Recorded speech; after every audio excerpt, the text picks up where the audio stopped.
Voilà. Dans la alors,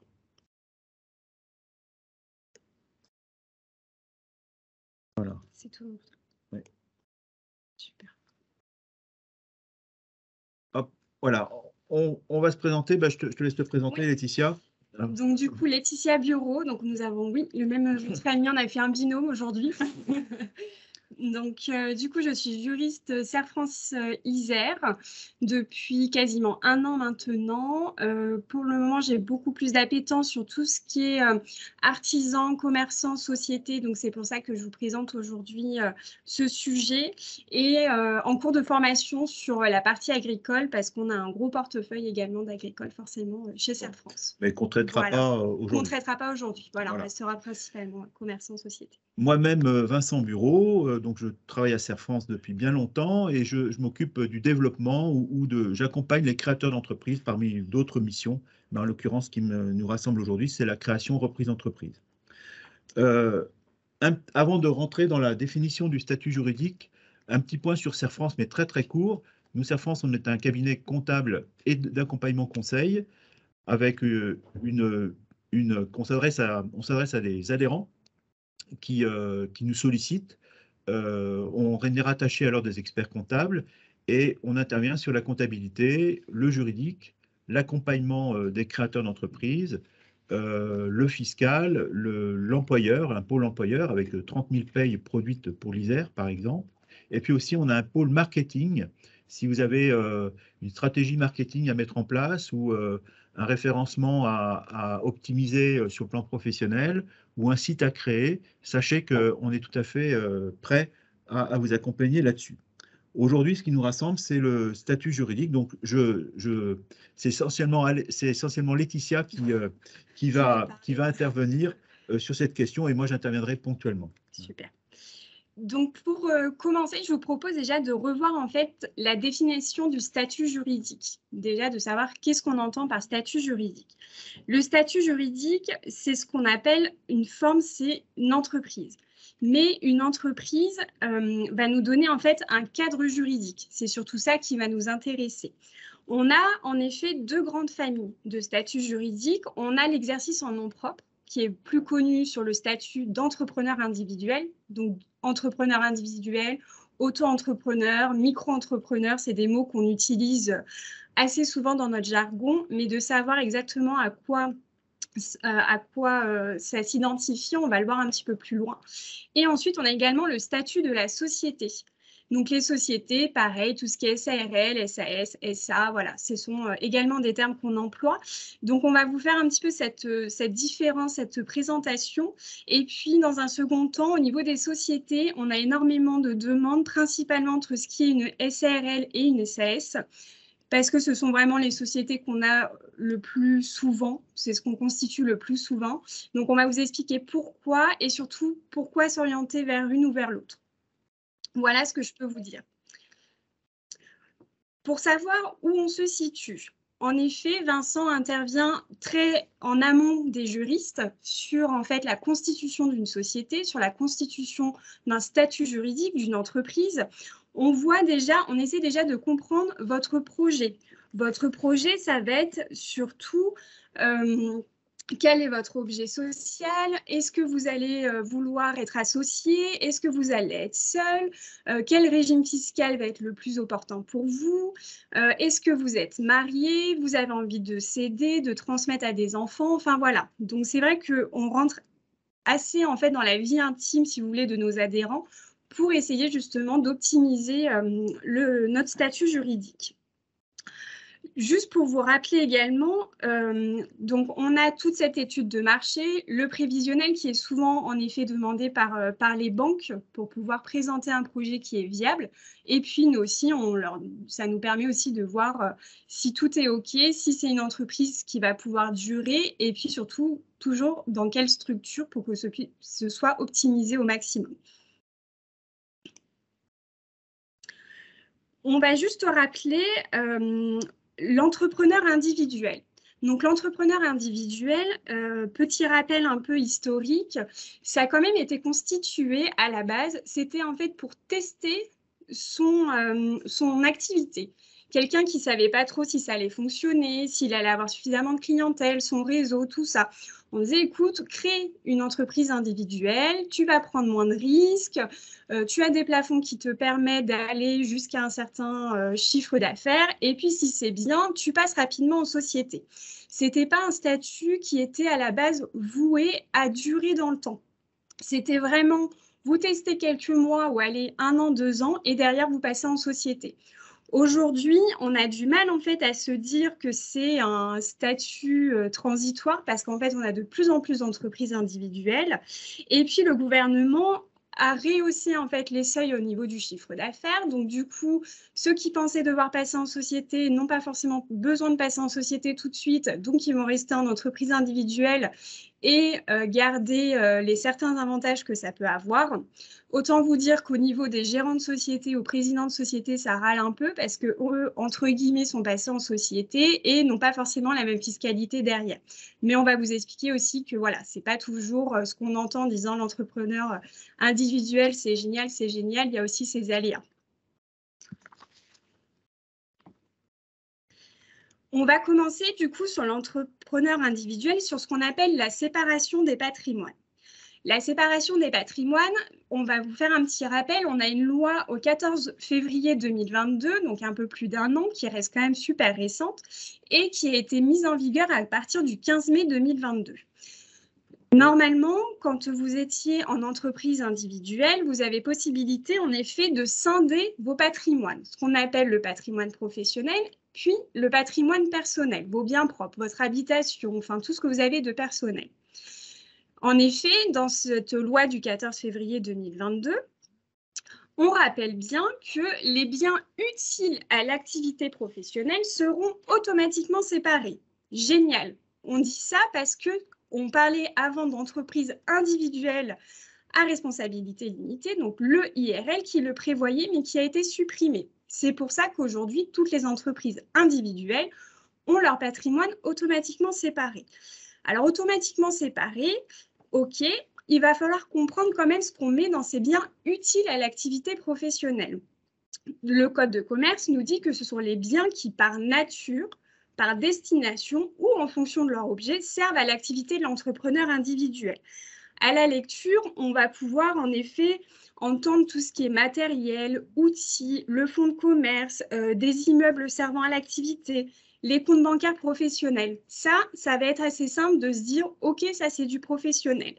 Et ensuite, votre comptable devra bien séparer, de bien dire, ça, OK, je le rentre dans mon bilan. Ce sont bien des biens professionnels. Où on a une petite particularité, c'est que comme ça, on a l'impression que c'est génial, puisque du coup, on se dit, nickel, mes deux patrimoines sont séparés. Le jour où j'ai un souci, les créanciers ne viendront pas me chercher sur mon patrimoine personnel. Là, en pratique, on nuance un petit peu plus. C'est pour ça que tout à l'heure, je vous disais, on entend beaucoup à la télé, dans notre entourage, mets-toi en entreprise individuelle, c'est super simple, t'es protégé, c'est génial. Nous, en pratique, on le voit un petit peu moins, sachant que cette notion de patrimoine reste tout de même à nuancer. En effet, les nouvelles dispositions qui s'appliquent, elles s'appliquent à partir du 15 mai 2022, donc pour toutes les nouvelles créations. Par contre, les créances qui sont nées antérieurement au 15 mai 2022, ça reste sur l'ensemble du patrimoine. On n'a pas réellement cette séparation entre les deux. De plus, quand vous avez besoin d'un crédit bancaire, de pouvoir évoluer au niveau de d'un associé, ce genre de choses, l'entreprise individuelle ne vous le permettra pas. En effet, on le voit au niveau, quand vous avez besoin, comme je disais, d'un emprunt bancaire, on va vous demander quand même un certain nombre de garanties, ce qui est tout à fait normal. Mais du coup, il va falloir aussi asseoir un moment et se dire, il va falloir passer en société. Donc là, on a quand même cette limite au niveau du patrimoine.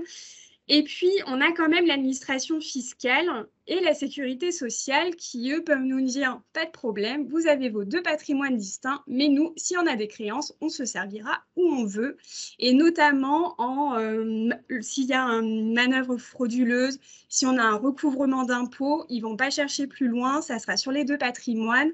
Et là, en effet, le statut d'entrepreneur individuel qui était tout beau est moins idéal quand même. L'avantage, par contre, qu'on pourrait trouver quand même à l'entrepreneur individuel, en tout cas la constitution d'une entreprise individuelle, c'est que contrairement à une société, en effet, vous n'avez pas besoin de rédiger des statuts. Donc, on va l'expliquer après sur la deuxième partie au niveau de notre développement sur les sociétés. Donc, vous n'avez pas de statut. Vous n'avez pas besoin d'un montant minimum de capital. Donc, ça peut être sympa, en effet, quand vous n'avez pas trop à investir dans votre société. Donc, l'investissement est vraiment minimum. Donc, ça, c'est vraiment top pour débuter l'activité. En effet. Par contre, on a quand même une petite nouveauté depuis le 15 mai 2022, depuis cette fameuse loi, où la réglementation impose désormais aux entrepreneurs individuels de mentionner les termes EI ou entrepreneurs individuels sur les documents en lien avec leur activité. On ne va pas dire que ça révolutionne le monde, hein, mais en tout cas, voilà, sachez que si vous avez des clients, des adhérents qui sont entrepreneurs individuels, n'oubliez pas de leur dire ce petit tips voilà, par rapport à cette nouveauté.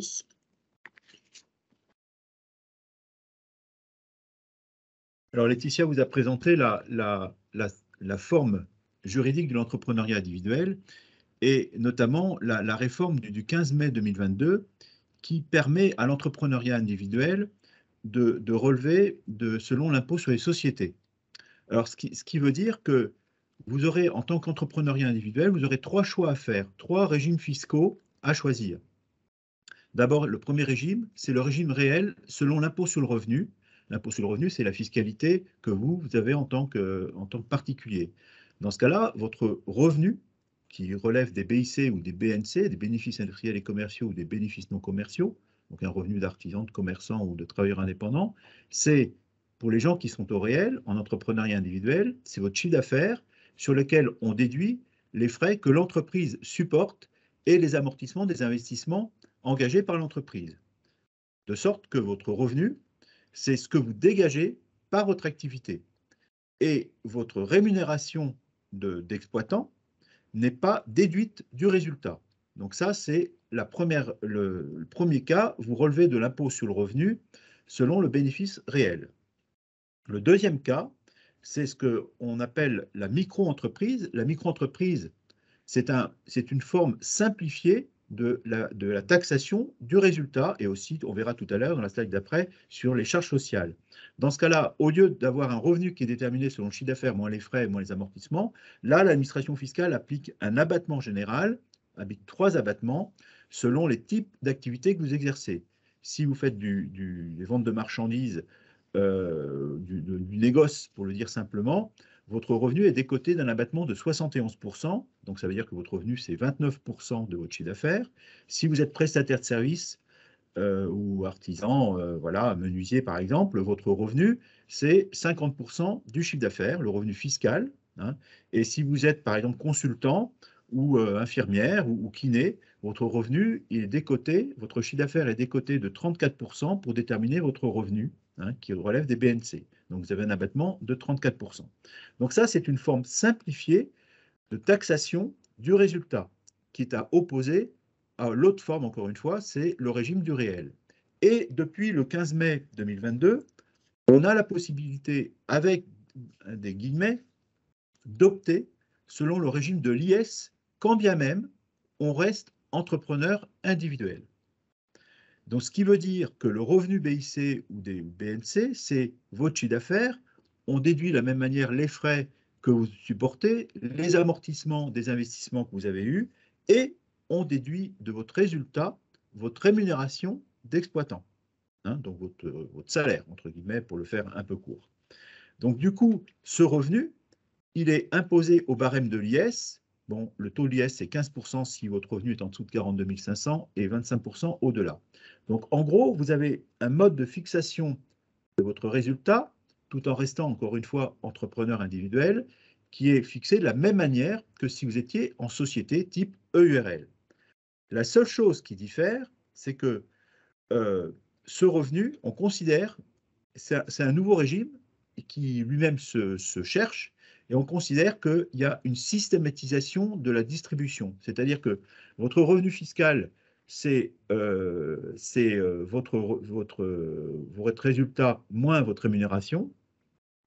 Et par contre, sur le plan personnel, vous allez percevoir votre rémunération, hein, et non pas vous allez percevoir le revenu que vous dégagez si vous étiez au réel, sur lequel aussi on considère qu'il y a une distribution systématique de votre résultat. Hein, on en parlera tout à l'heure. Donc, vous aurez à faire, et ça c'est le choix, ça c'est le travail des conseillers ou des comptables, de comparer à partir du prévisionnel que vous avez établi, le mode de taxation de votre imposition, pour la partie fiscale. Et pour la partie sociale, l'entrepreneuriat individuel, il y a un choix entre 3 régimes qui ne sont pas aussi binaires que ça, mais en fonction du statut de l'entrepreneuriat individuel, si vous êtes au réel, dans ce cas-là, vos cotisations sociales, c'est 45% du résultat fiscal. Si vous relevez de la micro-entreprise, on applique ce qu'on appelle le micro-social. Vos charges sociales, c'est 12,3% du chiffre d'affaires si vous faites des ventes de marchandises, 21,2% du chiffre d'affaires si vous faites de la prestation de service, par exemple un artisan carreleur, un artisan menuisier par exemple, et 21,2% si vous êtes consultant. Hein. Donc les cotisations sociales, c'est un pourcentage du chiffre d'affaires si vous relevez la micro-entreprise.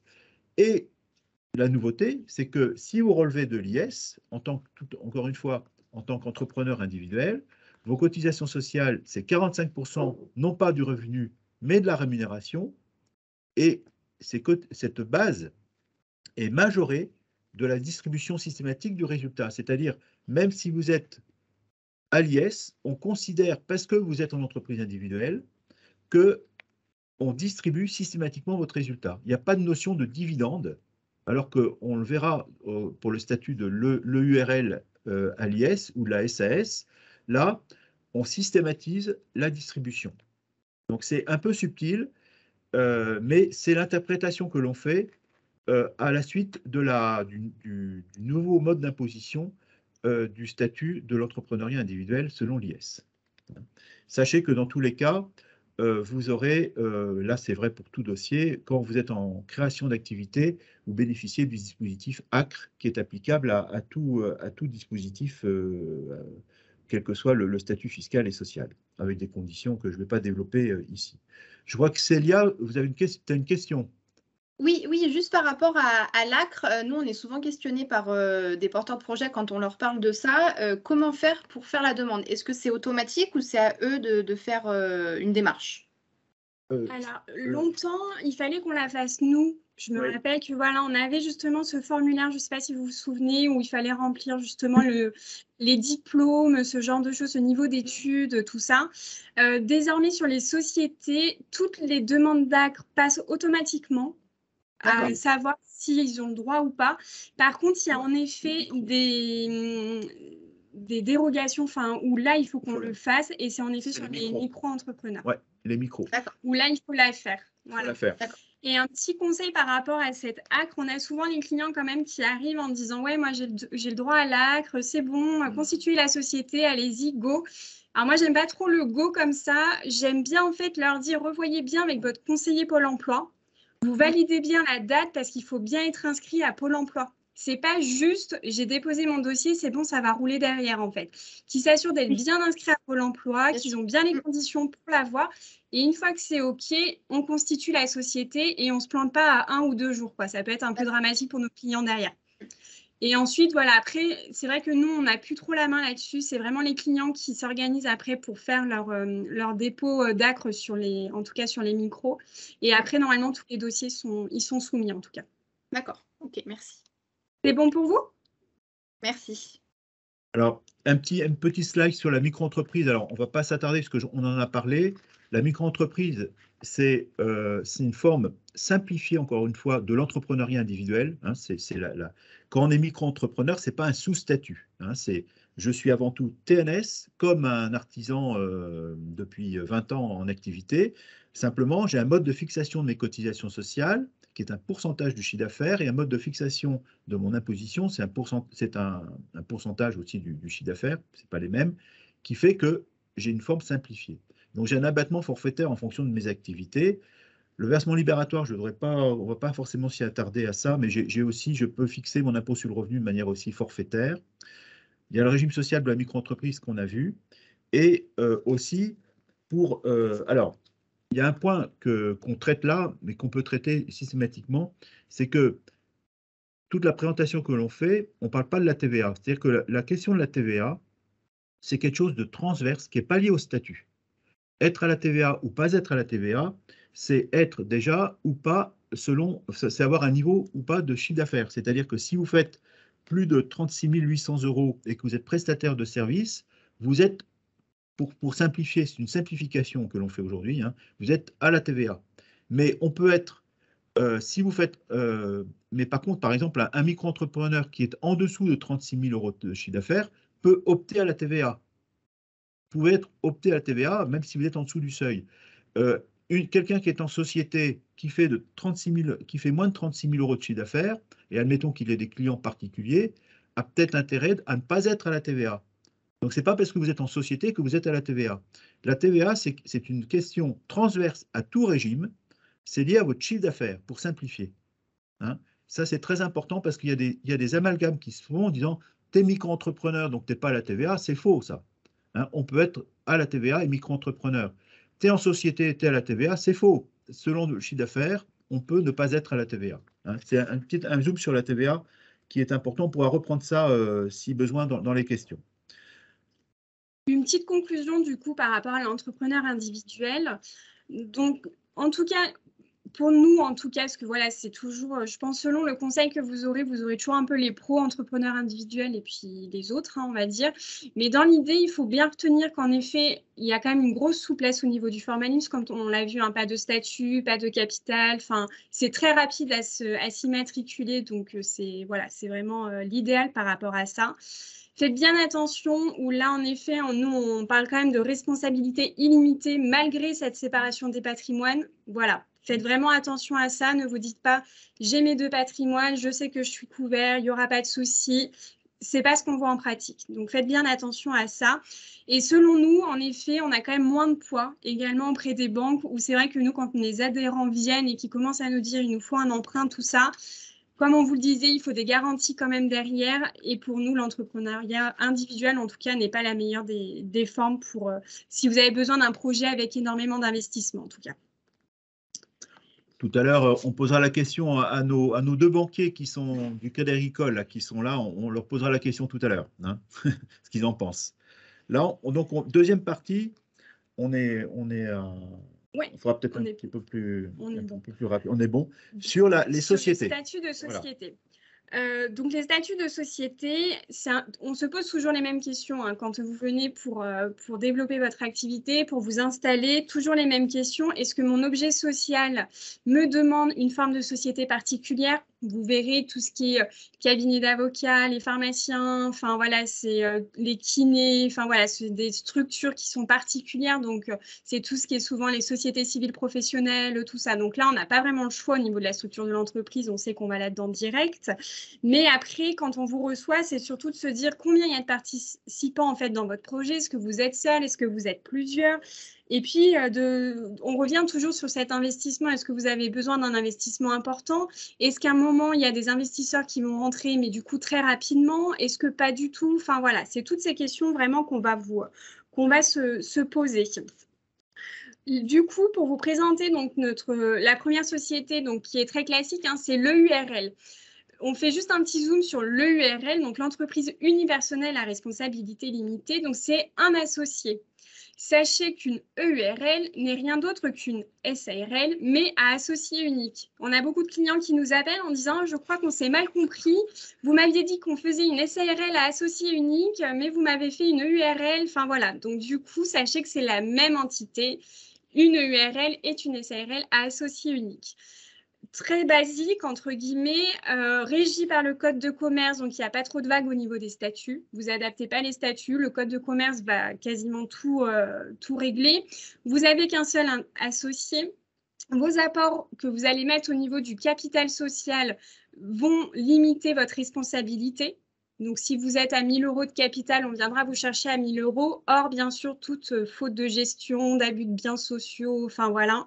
Mais vous êtes limité en tout cas à votre capital, d'où le responsabilité limitée. Le dirigeant sur une SARL s'appelle un gérant qui peut être associé ou non au niveau de la société. Le capital, il est libre, donc autant dire qu'il n'y a pas de minimum. mis à part au moins 1 €, mais encore une fois, ce n'est pas du tout ce qu'on conseille. Il faut quand même faire un minimum en capital pour montrer le sérieux de la société et aussi couvrir au moins la première année sur des frais comptables, des frais de constitution, des investissements sur du matériel, ce genre de choses, de façon à ce qu'on n'ait pas des formalités derrière à faire en perte de capitaux propres. Le régime social, si notre gérant est associé unique, ce qui est souvent le cas quand même sur nos structures, sera travailleur non salarié. Voilà, donc il sera au RSI, qui est désormais SSI. C'est le même régime que l'entrepreneuriat individuel. Hein, tout à l'heure, c'est le même régime social. Oui, on peut y aller. Et puis là, le dossier relève de l'IS en général. Voilà, on est souvent sur l'IS en effet. Donc notre deuxième, ou la même, on va dire, donc sur la SARL, juste la différence, donc là vous êtes sur minimum 2 associés. Donc votre client, votre adhérent arrive, ils sont 2 associés, vous savez direct que vous allez minimum passer sur une SARL et puis une URL. Et vous pourrez aller jusqu'à 100 associés. Voilà, vous avez des clients qui nous disent, mais est-ce qu'on peut être beaucoup? Oui, vous pouvez aller jusqu'à 100. Voilà, donc il faut déjà y arriver, puis bon courage pour traiter les convocations derrière, mais vous pouvez le faire. Voilà. On reste toujours, donc comme on a dit, sur une responsabilité limitée. On a un gérant avec bien sûr des responsabilités civiles, pénales, classiques en société. Le capital, donc comme on l'a vu, reste libre en fonction des besoins de la société. Et puis pareil, travailleurs non salariés si vous êtes en gérance majoritaire. Et puis société à l'IS. Ensuite, la deuxième forme qu'on voit quand même le plus souvent, c'est ce qu'on appelle donc la société par action simplifiée, qui peut également être une SASU, donc forme unipersonnelle avec un seul associé. Donc là, pareil, au minimum, on a un associé. La responsabilité reste la même qu'en SARL, vous êtes limité aux apports. Et le dirigeant sur une SAS s'appelle un président et non plus un gérant comme une SARL. La responsabilité reste civile et pénale, hein, comme pour tout mandataire social. Le capital, il reste libre également sur les SAS, contrairement aux sociétés anonymes, on fera juste un petit point tout à l'heure par rapport à ça. Et pour le coup, le président, lui, est assimilé salarié. Donc, on vous a présenté un petit tableau juste après pour bien faire le comparatif entre SARL et SAS, parce que, comme on vous disait, c'est vraiment les questions qu'on a le plus souvent, en tout cas en ce moment. Ah. Du coup, voilà, on arrive en effet sur nos différences SARL, SAS. Donc, comme on l'a vu sur le capital, on n'a aucun minimum. On reste minimum à 1 €, hein, bien sûr, mais avec quand même, pour nous, un capital qui doit rester sérieux par rapport à notre investissement et nos projets, en tout cas sur la société. On parle de part sociale en SARL, tandis qu'on va parler d'actions sur une SAS. Un point qui peut être important, ça va être au niveau de la libération du capital en numéraire. Donc, en numéraire, ça veut dire en cash. Vous mettez de l'argent sur votre société, vous ouvrez un compte bancaire, vous mettez 10 000 €. C'est ce qu'on appelle un apport en numéraire. Cet apport en SARL, vous n'allez pas être obligé de le libérer, donc de le mettre en intégralité sur ce compte dès que vous allez l'ouvrir, dès que vous allez commencer votre société. Ça veut dire que sur les 10 000 €, vous aurez possibilité à la Constitution de mettre que 20%. Et vous avez 5 ans pour pouvoir mettre jusqu'à 100% de votre capital. Ça, c'est pour les SARL. Par contre, sur les SAS, c'est minimum 50%. Donc ça peut être un enjeu aussi parce que quand on a besoin d'un gros capital social, souvent le gros capital social va être demandé sur tout ce qui est marchand de biens, vous voyez, tout ce qui est immobilier, toutes ces activités-là, ou également quand on a des contrats avec l'État. Tout ce qui est au niveau service public, tout ça, ils demandent quand même un capital assez élevé. Mais bon, c'est bien sympa de dire il nous faut un capital élevé. Si vous n'avez pas l'argent, vous n'avez pas l'argent. Donc ça peut être une manière de se dire on se lance quand même dans l'activité et je ne libère pas la totalité de mon capital dans un premier temps. Sachant que soit vous les libérez dans les 5 ans, soit il faudra procéder à un moment à une réduction de capital quand même. Ensuite, le mode de direction, comme on l'a vu, sur une SARL, vous avez un ou plusieurs gérants. Tous les associés peuvent être gérants. Dans l'idée, ça peut être sympa, comme ça peut être hyper compliqué. Autant vous dire, tout le monde a son avis, tout le monde a quelque chose à dire, tout le monde veut commander. Ce n'est pas toujours évident. Mais à côté de ça, demain, vous avez par exemple un couple ou uniquement 2 associés dans la société. Il arrive quelque chose à un des associés qui est gérant, vous n'avez plus de gérant, ça peut être problématique aussi. Et des fois, quand il y a une bonne entente, ça vaut le coup des fois de se dire on se met en co-gérance, tout le monde est gérant. Et ça fluidifie aussi au niveau quotidien. Vous avez besoin d'aller chercher un chéquier, vous avez besoin de signer un contrat, de payer une facture. Tout le monde peut te faire et la charge n'est pas que sur une seule tête. Donc, ça peut être aussi sympa. Par contre, sur une SAS, vous avez un seul président et vous pouvez avoir un directeur général, puis des directeurs généraux délégués avec un conseil d'administration. En tout cas, le mode de direction peut être en tout cas plus complexe. Sachez que quand on entend à la télé, moi j'adore ce terme PDG, alors là on a l'impression qu'on est les rois du monde, président, directeur général, autant dire que c'est super sur le nom, mais en fait il n'y a pas plus de pouvoir. Il n'y a rien de plus, parce que le président peut être une personne et le directeur général peut être une autre personne avec exactement les mêmes pouvoirs. Donc, ce n'est pas parce que vous êtes président et directeur général que vous allez révolutionner le monde. Voilà. Mais ça fait bien sur les grosses sociétés, je vous l'accorde. Ensuite, au niveau de la nomination de notre gérant, au niveau de la SARL, vous ne l'avez pas forcément directement dans les statuts, vous avez possibilité de faire un acte à part. Par contre, dans la SAS, c'est forcément prévu dans les statuts. Par contre, ça veut dire que le jour où vous changez votre président, n'oubliez pas de modifier vos statuts. Parce qu'au niveau du greffe, vous allez être embêté sur vos formalités. Ensuite, comme on l'a vu au niveau du statut social du dirigeant, SARL, si vous avez une gérance majoritaire, ça veut dire que vous êtes gérant de votre société, mais que vous êtes associé également à plus de 50%. Ensuite, vous avez ce qu'on appelle gérance égalitaire, minoritaire, mais voilà, ça peut être des calculs selon si les associés sont de votre famille, votre conjoint, enfin voilà. On ne rentrera pas dans le détail en tout cas par rapport à ça. Et ensuite, au niveau de la SAS, notre président sera assimilé salarié. Attention, il n'est pas salarié. Les clients arrivent en nous disant « je ne comprends pas, je pensais que j'avais le droit au chômage et en fait, non, je n'ai pas le droit au chômage, c'est pas ce que j'avais prévu. » Non, vous êtes assimilé salarié.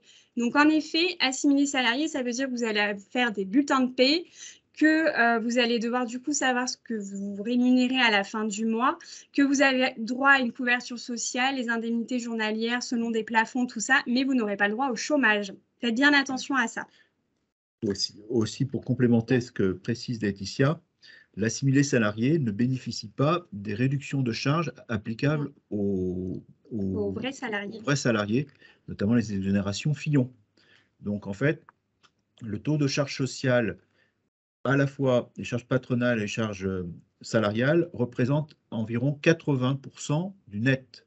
Alors que quand vous êtes TNS, travailleur non salarié, en SARL ou EURL, vos charges sociales, c'est 45%, c'est ce que je vous expliquais pour l'entreprise individuelle. C'est pareil pour la SARL ou l'EURL, c'est 45% de la rémunération perçue. Donc, on a un vrai écart qu'on repère dans les prévisionnels, notamment, ou avec les juristes, et qu'il faut quand même bien peser et bien repérer. Hein, souvent, avec les exonérations de charges, on le perd un peu, notamment en LAC, en première année, mais ça sera, et puis l'absence de rémunération. Mais dès qu'on est en année 2 ou 3, c'est un vrai sujet, ça. Je te laisse complémenter. Juste à côté. Voilà. Ouais, super. L'autre grosse différence qu'on a, ça va être au niveau de la cession des titres. Donc, en effet, le jour où vous souhaitez faire une cession de part sociale, donc la cession de part sociale, dans l'idée, vous avez des associés, vous souhaitez faire entrer un nouvel associé. Pas de problème, ça fonctionne, il n'y a aucun souci. Vous avez par contre des droits d'enregistrement. Donc, en fait, sur votre montant global de cession, donc le prix pour lequel vous allez céder le nombre de parts, vous aurez un abattement de 23 000 € et le droit d'enregistrement sera à 3% sur ce montant. Et il faudra payer ça aux impôts. Donc, ça sera au niveau de l'enregistrement des cessions de parts. Donc ça, c'est assez différent, sachant que sur les cessions d'actions, on est sur un droit à 0,1%. Et pareil, vous avez un adhérent qui arrive, il sait qu'il va très vite faire rentrer des associés, qu'il a besoin d'investisseurs, ce genre de choses. La SARL est très lourde en termes de formalités sur les cessions de parts. Il faut des agréments, enfin voilà, c'est beaucoup plus lourd en tout cas en formalisme qu'une cession d'action où en fait vous avez uniquement un CERFA à remplir et puis un registre à mettre à jour. Voilà, par rapport à la cession. Donc là, comme on l'a vu très rapidement, hein, on va pas vous le redire, mais voilà, on a bien le TNS, l'assimilé salarié. On va peut-être retenir uniquement, voilà, au niveau des inconvénients, il faut bien faire attention quand vous êtes TNS, donc gérant d'une société. Vous avez, entre guillemets, à peu près 45% de charges hein, sur ce qu'on appelle le RSI. La couverture sociale n'est pas toujours optimale. Essayez de bien conseiller vos clients de se rapprocher de leur assureur pour tout ce qui est loi Madelin. Loi Madelin, les complémentaires, santé, ce genre de choses, parce que voilà, le jour où il leur arrive quelque chose, c'est pas toujours top. Donc, de bien faire le point avec eux là-dessus. Tandis que sur le président, donc comme on a vu, comme il est assimilé salarié, en effet, il est quand même beaucoup mieux protégé. Au niveau de la retraite aussi. Au niveau de la retraite, il cotise bien, forcément, il cotise. Donc, du coup, tous les mois, il cotise sur sa rémunération, donc il est bien protégé. Attention, tout de même, pour avoir une bonne protection au niveau d'un président de SAS, il faut pouvoir se rémunérer un minimum de 1 800 € brut par mois. Donc, ce n'est pas rien non plus. Quelqu'un qui arrive, qui ne sait pas trop ce que ça va donner sur sa société, partez peut-être pas sur une SAS si derrière, il n'arrive pas à sortir de salaire parce qu'il n'aura pas de protection sociale. S'il a une autre activité à côté et qu'il est couvert, allez-y, mais sinon, faites bien attention par rapport à ça. Ben ça, du coup, on vient juste de le voir. Oui. On peut avancer encore un petit peu. Voilà, le dernier gros point qu'on avait par rapport à ces différences, c'est sur la fiscalité sur les dividendes. Les dividendes, vous avez votre bilan comptable chaque année qui sort et vous avez un super bénéfice sur votre bilan comptable. Vous êtes trop content, vous dites chouette, je vais sortir de l'argent. Pas de problème, mais par contre, les impôts vont se régaler aussi. Et c'est là qu'intervient en fait ce système de fiscalité. Il y a quelques années, quand on nous a annoncé la flat tax, donc ce qu'on appelle la flat tax, ce sont 30% d'imposition, beaucoup de sociétés, donc de SARL, se sont transformées en SAS. C'était l'aubaine de dire génial, on passe tous en SAS. Ça reste quand même à nuancer. Dans l'idée, en fait, tout le monde est à 30%, la SARL et la SAS. Tout le monde va payer minimum 30%. Où ça change, c'est que la SARL va payer en plus des cotisations sociales comme si c'était de la rémunération. Donc, vous allez vous prendre les 45% en fait dessus. Et ça, c'est sur les 10% du capital social et de la moyenne des comptes courants d'associés qui seront taxés au niveau des cotisations sociales. Voilà. Tu as quelque chose à rajouter, Vincent ? Si on est en modèle SARL. Si on est en SARL. Si on est en modèle SAS, on c'est reste maximum à 30%, oui. ou au maximum, ça peut être plus bas avec le barème de l'impôt. Tout à fait. Par rapport à votre impôt sur le revenu. On continue, n'hésitez pas. On va bientôt arriver sur la fin. On va faire des questions. Hein. Ouais. Voilà, donc on en a parlé rapidement tout à l'heure. Vous arrivez en fait sur une SA, donc on n'en voit vraiment pas tous les jours hein, les sociétés anonymes. Mais si jamais voilà, vous avez un client qui a envie de s'introduire en bourse avec un capital social minimum à 37 000 €, enfin voilà, c'est là vous êtes vraiment sur une autre envergure. Mais voilà, sachez que ça existe. Vous pouvez également faire des sociétés anonymes. Juste pour rappel, on vous a présenté là des sociétés commerciales. Donc, on est vraiment sur une activité commerciale. Sachez qu'il existe aussi tout ce qui est société civile immobilière, enfin voilà, pour les placements financiers de titres. Enfin voilà, il existe quand même beaucoup de sociétés en France. Mais ça permet pas de. Mais la protection sociale n'est pas la même. Non, parce qu'on ne sera pas TNS du coup. Voilà. Ouais, tout à fait. C'est pas forcément par rapport à la question du moment, c'est pour l'entrepreneuriat. Hein, c'est pas forcément pour la question patrimoniale, hein, diversification.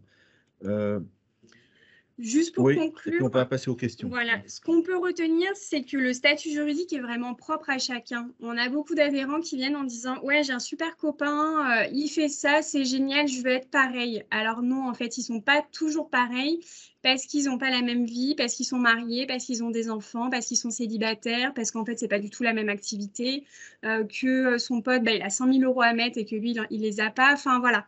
Donc faites bien, enfin voilà, il faut vraiment bien écouter le client pour dire, lui il vient avec ses idées, mais ayez toujours cette œil critique en fait en se disant est-ce que c'est bien pour lui et pas parce qu'on lui a dit que c'était bien en fait, surtout ça.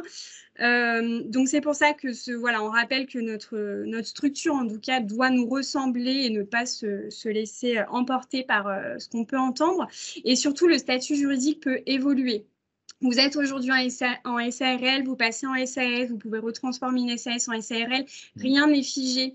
Quand on fait les rendez-vous, on essaye toujours d'aller au maximum en se disant le but, c'est pas que le client vienne dans 2 mois nous dire on s'est planté sur notre forme juridique. Mais les choses évoluent et c'est pas une tare de se dire tant pis, en fait, le chiffre d'affaires a explosé, il y a des investisseurs qui rentrent, donc on transforme les sociétés.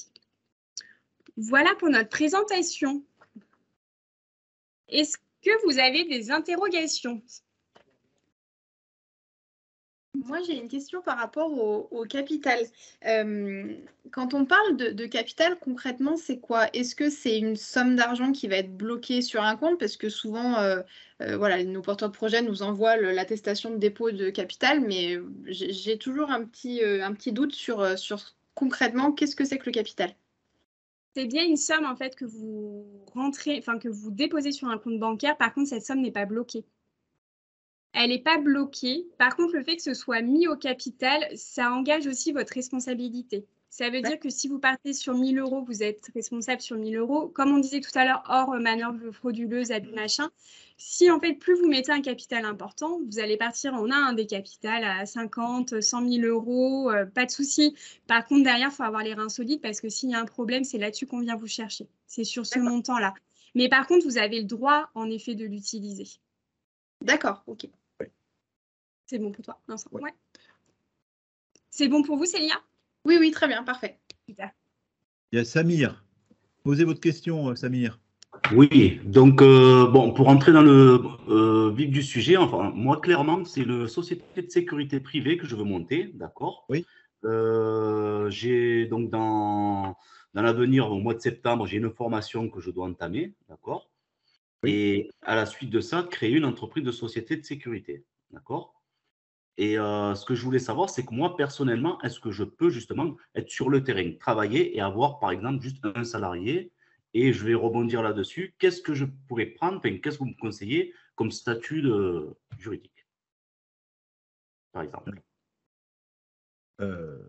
Sachez que, enfin, bon, statut juridique, on ne va pas en parler parce que ce n'est pas l'objet, hein, mais sachez que si vous avez un choix à faire entre l'entrepreneuriat individuel et la SARL et la société, sachez par exemple, pour pousser les choses, un entrepreneur individuel peut en soi être employeur.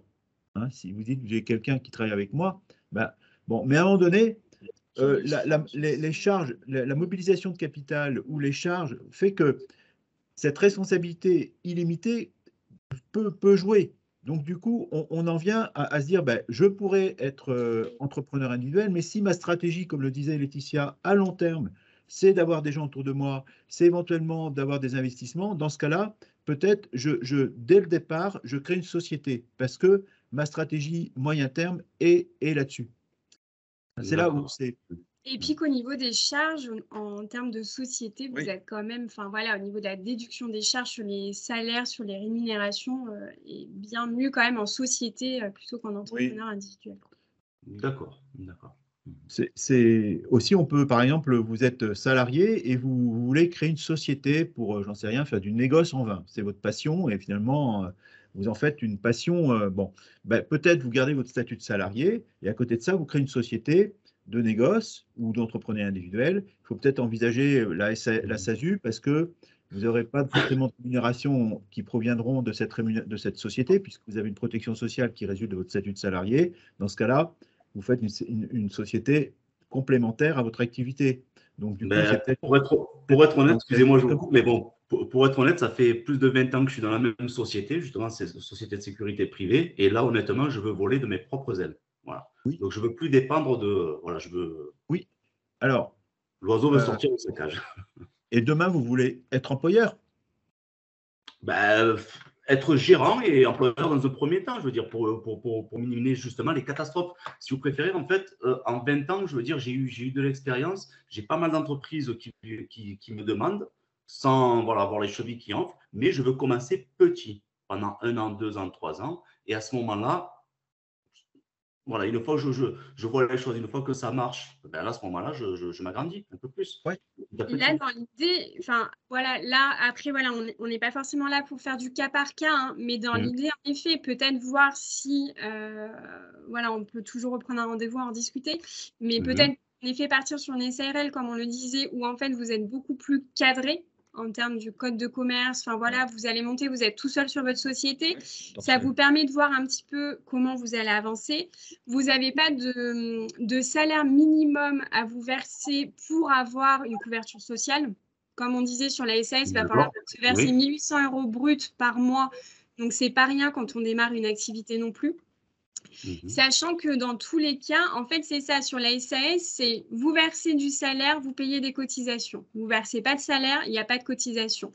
Par contre, attention, sur une SARL, vous versez du salaire. Bien sûr, vous avez la cotisation. Mais par contre, si vous ne vous versez pas de salaire, vous avez quand même une cotisation minimum qui doit être à peu près aux alentours de 900 000 € par an.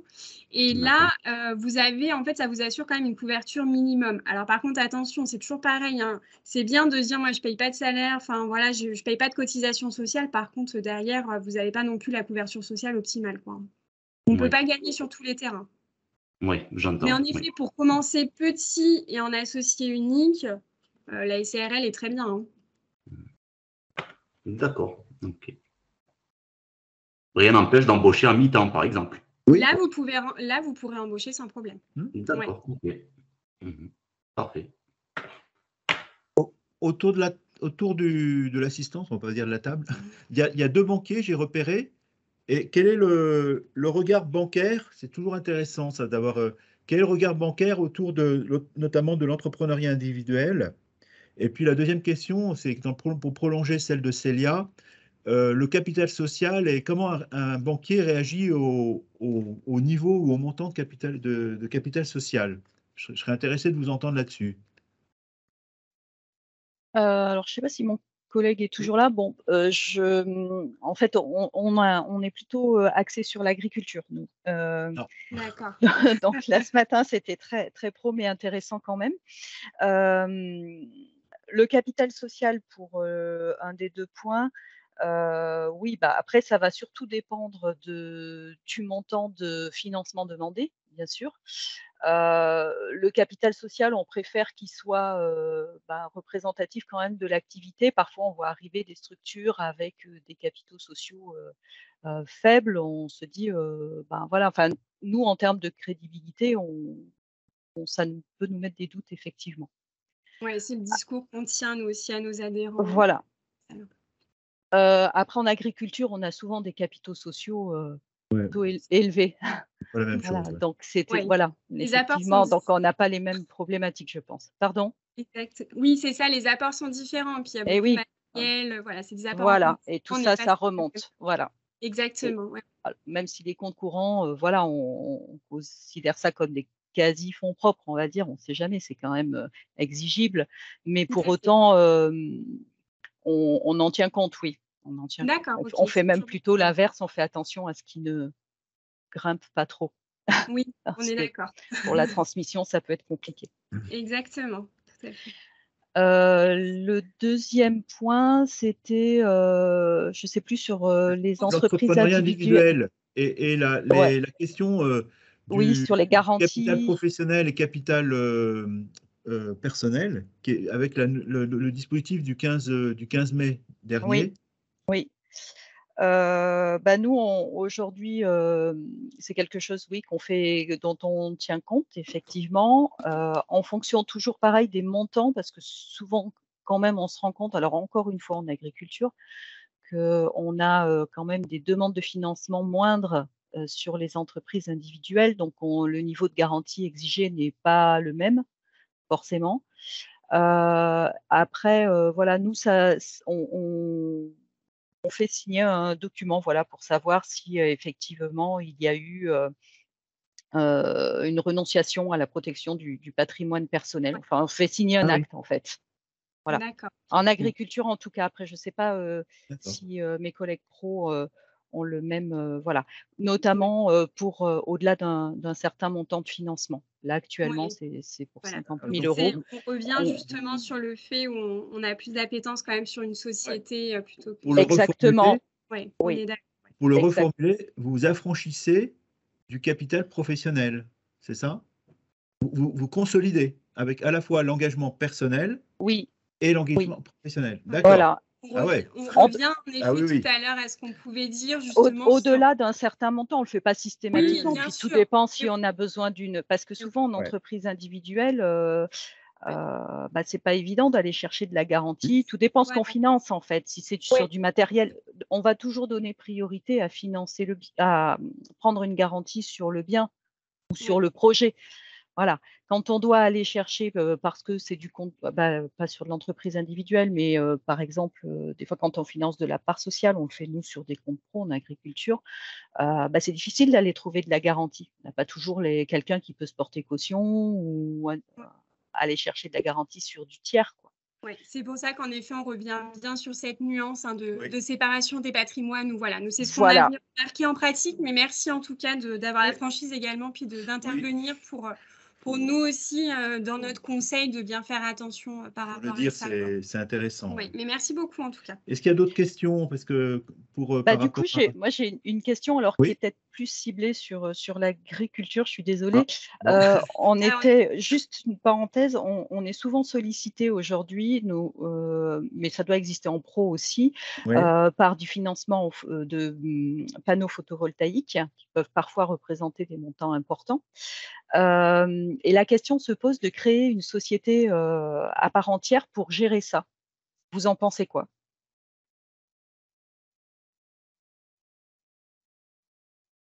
Pour gérer l'exploitation. Uniquement La partie production d'énergie, oui. du coup, de ne pas l'intégrer sur la On a société été coupé, alors commerciale, j'ai pas. société agricole. Ou un Oui, artisan. voilà, Ou un exactement. Alors nous, électricien. le cas est sur les GAEC notamment où, quand la production d'énergie devient trop importante, on peut plus, voilà, il y a le GAEC est pas, destiné à produire de l'énergie. Donc il est souvent les clients nous disent: «Bah, on m'a demandé de créer une autre société Oui, pour en ça». effet, parce qu'à partir du moment où ça régit pas, en fait, par rapport, en effet, à votre objet social où le GAEC doit être, en effet, agricole, hein, et puis on Tout à reste sur des fait. sociétés agricoles. Il y a un moment, quand on passe sur une activité commerciale et en effet, il y a un plafond, hein, au niveau du chiffre À d'affaires qui respecter, est tout à fait. tolérable, en fait, au niveau des sociétés agricoles, qui vont quand même assez vite, surtout que vous avez quand même pas mal d'agriculteurs où on a, vous voyez, un peu une activité, d'achat-revente, vous voyez, de produits, ce genre de choses qui rentrent des fois déjà sur Oui, leur activité agricole et on est très vite limité.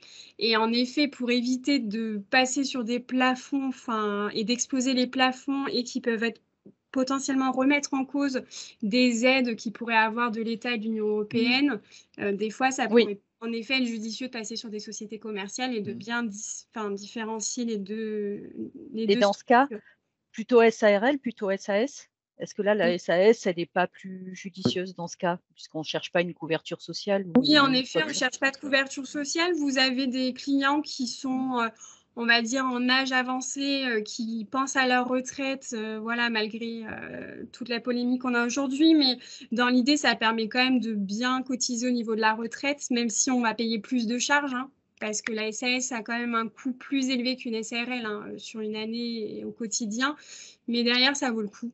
Ça peut… C'est plutôt pour viser l'absence de rémunération. Parce que souvent, oui, ces modèles, ils n'ont pas besoin de se rémunérer sur les panneaux, parce qu'ils ont Non, une forme. Donc, c'est ça, effectivement, tout ça sera à la fait. SAS. Donc, on pourrait partir là-dessus. la SAS est plus adaptée donc. Ça Ouais. pourrait, ouais. Après, bien sûr, hein, on en discute comme ça, c'est Bien toujours un sûr. peu cas par Oui, cas. oui, oui, bien sûr. Mais dans l'idée, en tout cas, déjà de scinder les activités, c'est pas déconnant. Même en pro, j'imagine. Oui. Y a-t-il d'autres questions? Bonjour. Alors, Oui. je vous remercie pour la présentation. Moi, je m'étais surtout inscrite pour l'EI à l'IS Oui. pour bien comprendre Alors, les mécanismes. ouais. Et par contre, j'aurais juste voulu ajouter une petite chose, c'était par rapport à l'EI. On a de plus en plus en fait d'entrepreneurs qui peuvent choisir ce statut sans comprendre les conséquences qu'il peut y avoir sur leur aide sociale. Quand je dis aide sociale, c'est droit aux allocations familiales, droit à l'aide garde de jeunes enfants, les choses comme ça. Il faut qu'ils aient vraiment conscience que par rapport à, que les revenus peuvent être un peu à l'impôt sur le revenu, on peut se retrouver avec des revenus plus importants puisqu'on a le bénéfice plus que ce qu'on prélève. Et que du coup, on peut perdre ces aides sociales. C'est-à-dire qu'on peut perdre le droit à l'allocation familiale, perdre le droit à l'aide jeunes enfants, ou pas les perdre, mais en tout cas passer à la tranche du dessus, ce qui fait qu'on a un petit peu moins d'aide. Et souvent, c'est très, très mal appréhendé par nos entrepreneurs. Donc, je voulais juste, voilà... C'est tout à fait juste. Vraiment, c'est tout à fait pertinent. Et c'est pour ça que le modèle IS, le choix de l'IS, permet de maîtriser, on maîtrise sa rémunération et indirectement, on maîtrise sa fiscalité personnelle, on maîtrise la bourse de ses enfants pendant 3 ans, bourse d'enseignement supérieur, on maîtrise plein de choses. Alors, il y a un formalisme qui est lié à la société, puisqu'on est plutôt sur un modèle sociétaire que sur le modèle EI à l'IS, hein. Mais effectivement, on arrive à raisonner comme ça. C'est-à-dire que, et on peut faire aussi la même approche, mais on ne va pas en parler sur Pôle emploi. Pour maîtriser son Pôle emploi pendant les 2 premières années ou les 18 premiers mois, eh bien, on en vient à proposer un modèle IS parce que voilà, on sait où on va. C'est pas forcément, on sait où on va et avec les données qu'on a à 2-3 ans. Voilà, c'est tout à fait juste. Alors que quand on est à l'IR, au régime du réel à l'IR, on a une incertitude puisque la rémunération de l'entrepreneur, ben, elle n'est pas comptée dans les charges de l'activité. C'est tout à fait juste. Écoutez, ça fait plus d'1 heure qu'on est ensemble. S'il y a des questions, ben, n'hésitez pas. Moi, je vous propose aussi, en tout cas, je vous remercie de votre participation. On vous transmettra le support de la présentation dès cet après-midi, je pense. Et bien entendu, si vous avez nos coordonnées, hein, si vous souhaitez qu'on échange sur vos projets ou sur des interrogations comme celle de Madame ou les personnes qui sont en accompagnement d'entrepreneurs, n'hésitez pas, comme l'a fait Célia aussi, n'hésitez pas à partager avec nous. Hein, ça fait partie de notre mission. Hein, voilà. Et en vous remerciant 1000 fois, Laetitia. Premier webinaire, je vous remercie. Il faut applaudir Laetitia puisqu'il s'est lancé et tu as bien réussi. Merci à tous en tout cas. À très bientôt. Merci. Merci à vous. Au revoir. Merci. Merci bien. Merci, au revoir. Merci à vous. Au revoir. Bonne journée. Merci, au revoir. Au revoir.